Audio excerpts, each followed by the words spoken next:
What is going on, everybody? Welcome to Apocalypse Movies.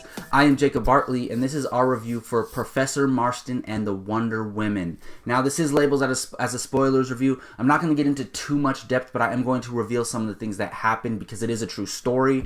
And, of course, not everything is exactly how it happened in real life, but some of the things I reveal are going to be major plot points, so you have been warned. This movie is amazing. It is one of the best movies of the year. I love it. And you see on the surface in the marketing, they're pushing the Wonder Woman aspect of it. And that's great. That's a part of the movie. But the movie's not about him creating Wonder Woman. It is a major element. Do not get me wrong. But don't go into this movie thinking it's a story about how Wonder Woman was created. To a certain extent, it is. But that's not what it's majorly about. What the real story is about is this psychology professor, Professor Marston, played by Luke Evans. Him and his wife, his wife was a psychologist as well, but at the time in the 1940s, 50s, whatever, she couldn't get a doctorate because she was a woman. So this movie is about this married couple who first take on this young woman, this 22-year-old, as like a study object for psychology, but then they all end up falling in love with each other. Like, all three of them fall in love with each other, and they go on to have this kind of three-way marriage in a way. And that is what the movie's about. And at the time in the 1940s, 50s, that was not okay. Like, that was not accepted. It wasn't considered normal, and people got they got torn down for it, like, publicly. So that's the core of the story, and that is so fascinating to me. First of all, I love the two main actors, Luke Evans and I forget the woman who plays his wife. Why is it leaving my head right now? I know her name. Anyways, so them two, they are great in the movie. They're absolutely amazing. I don't know the younger actress, but she was really, really good as well. And I love movie period pieces, movies set in the 1940s and 1950s. That element of it was just a little extra nugget for me because I love movies set in that time era.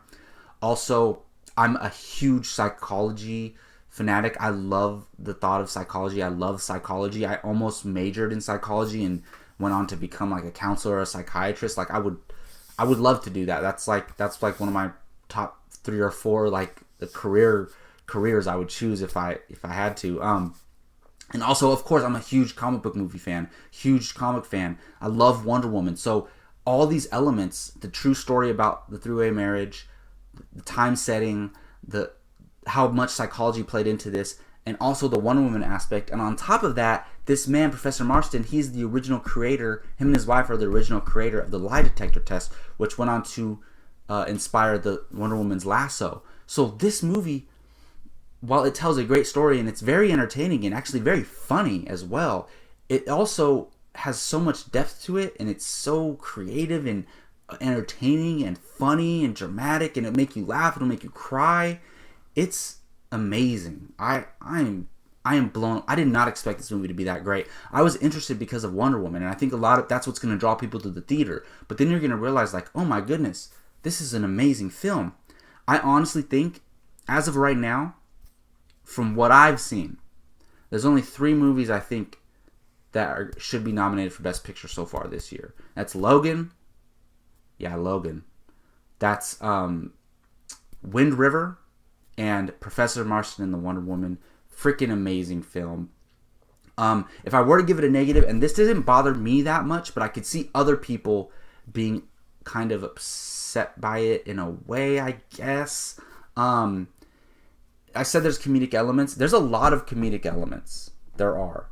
And the character, the wife character of Professor Marston, his wife, she is very out there, and she cusses a lot, and she kind of brings a lot of that comedic relief. And it's a little bit over the top, but I didn't mind it because they were trying to show like the balls of this character and how that inspired him to create Wonder Woman. And that's the basis of this film. He's in love with these 2 women, and they're both very different. One of them is very strong and vulgar and out there and tough. It's going to fight for what she wants. One of them is very sweet, innocent, kind, and loving. And Wonder Woman is combined with those 2 elements, and that's what inspired him to create Wonder Woman. And there's also like a huge sexual element to this film with the bondage and stuff like that, and the stuff from his marriage that inspired his creation of Wonder Woman sexually. So there's a whole bunch of controversy going on with the creation of Wonder Woman once she does create her, and how the public reacted and how it was shamed. So amazing movie. I loved it. I think it's a must-see. Please go watch this film. I give Professor Marston and the Wonder Woman a 9 out of 10. I think it's fantastic. Definitely go see it. Alright, well that's going to wrap up my minor spoiler review of Professor Marston and the Wonder Woman. Thank you all for watching. I am Jacob Bartley for Apocalypse Movies. If you like all things film, please subscribe to Apocalypse Movies. Thank you all for watching. Until next time, take care.